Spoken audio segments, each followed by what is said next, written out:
Good afternoon guys! So welcome back to my channel. Kung hindi pa kayo nakasubscribe, ay mag-subscribe na sa baba. So quick summary lang tayo sa nauna nating accounting video or lecture is yung TC, ADE, LER. So ano nga ba yung TC, ADE, LER?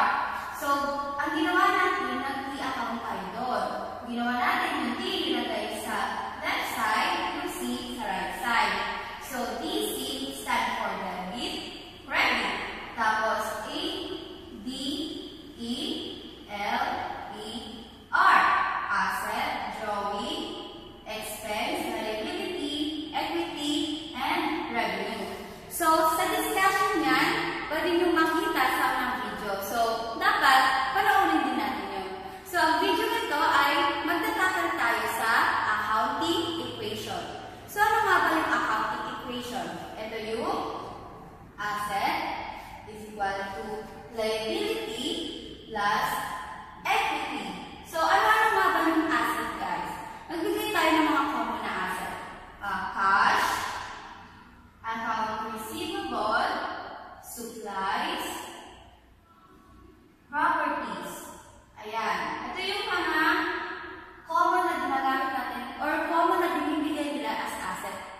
Next is liability. Ano nga ba? Ito yung mga notes payable, bonds payable, and maraming pang iba. So, equity, ito yung in-invest ng owner sa business. So, pwede po nga yung investment dito. So, ano nga ba yung liability? Ang liability, ito yung mga utang ng business. So, yung asset naman, ito yung mga pagmamay-ari ng business. So, ngayon, magbibigyan tayo ng example para mas maintindihan natin yung asset equals to liability plus owner's equity. Kunwari, si owner, nagbigay siya ngayon ng 100,000 cash sa business. So, saan natin ilalagay ang 100,000 cash? Tama, kasi yung cash is nasa asset. So, yung 100,000 is ilalagay natin sa asset. So, ngayon, yung equation kasi natin is dapat balance siya sa right side. So, ngayon, saan natin ilalagay yung investment ni owner?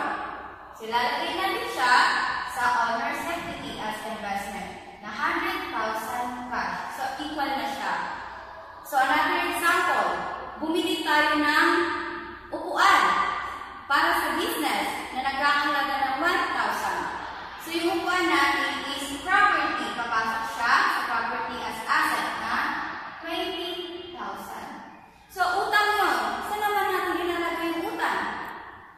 Yes, nasa liability. So, magkakaroon ng business ng utang na 20K. So, ayun guys ang mga example at introduction ng ating accounting equation. So, next video po natin ay magpa-practice naman tayo how to journalize.